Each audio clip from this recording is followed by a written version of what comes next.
This channel does not promote any violent, harmful, or illegal activities. All content provided by this channel is meant for an educational purpose only. UEM Jaipur is a perfect target for prospective students aspiring for good jobs, good education with future-ready skills.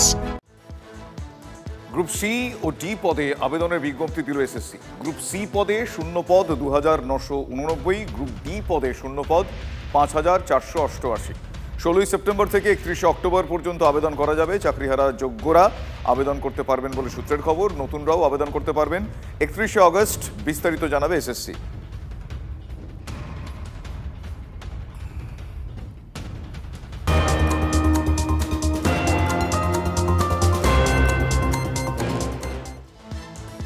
কুলটিতে shootout, একজন পুরকর্মী নিহত হয়েছেন। Motor বাইকে করে এসে দুই দুষ্কৃতী খুব সামনে থেকে এক রাউন্ড গুলি চালিয়ে পালায়।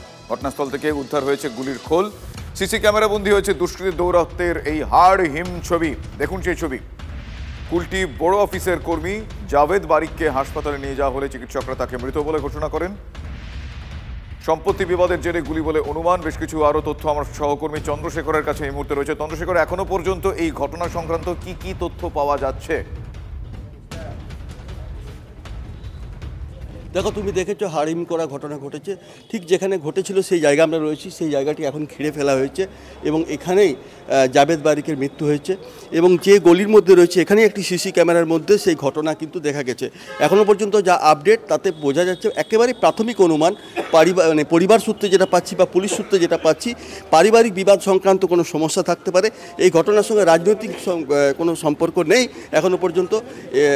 যেহেতু নিয়ামতপুরের মতো একটি এলাকা, 59 নাম্বার ওয়ার্ড, এরকম ওয়ার্ডে কোনো দিন কখনোই এরকম শ্যুট আউটের ঘটনা ঘটেনি।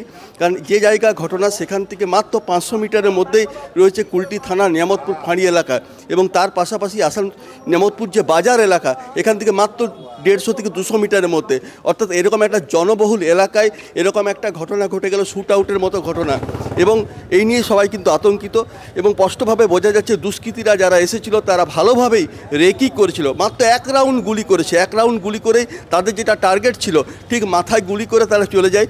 পুলিশ যে গুলির খোল পেয়েছে তাতে দেখা যাচ্ছে 7mm পিস্তল দিয়ে সেই গুলি করা হয়েছে। এখন যে ছবি দেখাচ্ছি, যে সিসি ক্যামেরাটা রয়েছে সেই সিসি ক্যামেরা দিয়ে এই দৃশ্য পাওয়া গেছে এবং পুলিশের কাছে এটাই একটা সবথেকে বড় তথ্য বা প্রমাণ দুষ্কৃতীদের খুঁজে বার করার জন্যে। তবে স্থানীয় মানুষজন বলছেন, এই যে পুরসভার অস্থায়ী কর্মী রয়েছে জাভেদ বারিক, তাদের আদি বাড়ি হচ্ছে জলপাইগুড়ি এলাকায়। সেখানে সম্প্রতি 3 থেকে 4 মাস ধরে যাতায়াত চলছিল এবং সেখানেই কোনো পারিবারিক বিবাদের ঘটনা ঘটছিল। প্রাথমিক অনুমান সেই ঘটনার জেরেই এই খুনের ঘটনা ঘটতে পারে। আমরা যেটা পুলিশ সূত্রে খবর পেয়েছি, এখনও পর্যন্ত রাতেই লচিপুর নিষিদ্ধপল্লী এলাকা থেকে 3 জনকে পুলিশ আটক করেছে, যার মধ্যে এই ঘটনায় জড়িত কেউ থাকতে পারে বলে অনুমান। এবং পুলিশের দাবি যে কয়েক ঘন্টার মধ্যেই যে মূল দুষ্কৃতী তাকে তারা ধরে ফেলতে পারবে। ধন্যবাদ চন্দ্রশেখর। ভয়ের তো ব্যাপার আছে, এই পাড়ার ভিতরে মহল্লার ভিতরে যদি গুলি চলে যায় তাহলে ভয়ের তো ব্যাপার আছে। কিন্তু আমাদের পুরো আশা আছে, পুলিশ নিজের কাজ করছে, যত তাড়াতাড়ি হয় পুলিশ অ্যারেস্ট করবে। কারণে হতে পারে এটা? কারণ বলা যাচ্ছে না এখন, কারণ তো আমরা বলতে পারবো না কি ব্যাপার ছিল। আমরা এতটা জানি ছেলে ভালো। মোটামুটি 10:30 বা 10:25 পর একটা ফায়ারিং ইনসিডেন্ট ঘটেছে এখানে।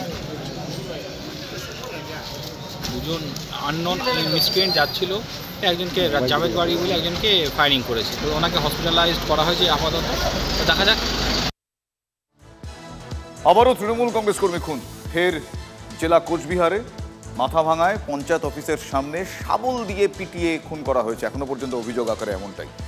2 অভিযুক্তকে গ্রেফতার করা হয়েছে ইতিমধ্যেই। আর পরিকল্পনা করেই এই খুন করা হয়েছে বলে মৃতের পরিবারের তরফ থেকে দাবি করা হয়। তৃণমূলের গোষ্ঠী কোন দলে খুন সঞ্জয় বর্মন, এমনটা আবার বিজেপি দাবি করছে। রক্তে ভিজল মাথাভাঙার জোরপাটকির মাটি। তৃণমূল কর্মী সঞ্জয় বর্মন খুনে শোকস্তব্ধ এলাকা। প্রতিদিনের মতো বৃহস্পতিবার রাতে কাজ শেষ করে বাড়ি ফিরছিলেন সঞ্জয়, কিন্তু বাড়ি ফেরা আর হলো না। সূত্রের খবর, জোরপাটকি গ্রাম পঞ্চায়েত কার্যালয়ের সামনে ঝগড়ায় জড়িয়ে পড়ে সঞ্জয়, অজয় ও মন্টু বর্মন। অভিযোগ, শাবল দিয়ে সঞ্জয়ের মাথায় আঘাত করা হয়। সঞ্জয়কে রক্তাক্ত অবস্থায় সেখানে ফেলে চলে যায় অভিযুক্তরা। পুলিশ সঞ্জয়কে উদ্ধার করে হাসপাতালে নিয়ে গেলে চিকিৎসকরা মৃত বলে ঘোষণা করেন। এই ঘটনা জানাজানি হতেই শোরগোল পড়ে যায় এলাকায়। প্রথমে দুর্ঘটনা মনে হলেও পরে সিসিটিভি ফুটেজ খতিয়ে দেখে পুলিশ। এরপর অজয় ও মন্টু বর্মনকে গ্রেফতার করা হয়। সূত্রের খবর, তিনজনই মত্ত অবস্থায় ছিল। রোড ট্রাফিক অ্যাক্সিডেন্ট নয়, বরং এটা একটা মার্ডারের ঘটনা, কোনো বাকবিতণ্ডা হয় এবং অজয় বর্মনের হাতে একটা শাবল ছিল, সেই শাবল দিয়ে সে তার মাথায় আঘাত করে, যে ঘটনার ফলশ্রুতিতে সঞ্জয় বর্মন মারা যায়। নিহতের পরিবারের অভিযোগ, পরিকল্পনা করে খুন করা হয়েছে। জানি না ব্যক্তিগত শত্রুতা ছিল কিনা, কোনো পরিকল্পিতভাবে এরকমভাবে খুন করে ফেলল। তৃণমূলের কোন্দলে খুন, দাবি বিজেপির। তারা তিনজনেই তৃণমূলের সক্রিয় কর্মী। আজকে তৃণমূলের বন্ধুরা যদি বলে তারা সক্রিয় কর্মী নয়, তাহলে মিথ্যাচার করছে। আজকে খুনের রাজনীতির এটা একটা ফসল। আমরা চাই এর পেছনে কোনো রাজনৈতিক মোটিভ আছে কিনা, কারণ পরপর তৃণমূল কংগ্রেস কর্মী নেতৃত্বরা যেভাবে খুন হচ্ছে এটা অত্যন্ত উদ্বিগ্নের। কারণ বিজেপি চারিদিকে এই রকম গুপ্ত খুনের সঙ্গে বারে বারে তারা চেষ্টা চালিয়ে তৃণমূল কংগ্রেসের মনোবল ভাঙবার চেষ্টা করছে। চলতি মাসে কোচবিহারের ডোডেয়ারহাটে পঞ্চায়েত প্রধানের ছেলে তৃণমূল নেতা অমর রায়কে প্রকাশ্যে গুলি করে খুন করা হয়। গত মাসে কোচবিহার 2 নম্বর পঞ্চায়েত সমিতির কর্মাধ্যক্ষ তৃণমূল নেতা রাজু দে গুলিবিদ্ধ হন। পরপর খুন হামলার ঘটনায় শঙ্কিত দলের নিচু তলার কর্মীরা। তৃণমূল কর্মী সঞ্জয় বর্মনকে খুনের পেছনে কী কারণ, ধৃতদের জেরা করছে পুলিশ। কোচবিহার থেকে সুমন কল্যাণ ভদ্রের রিপোর্ট, TV9 বাংলা।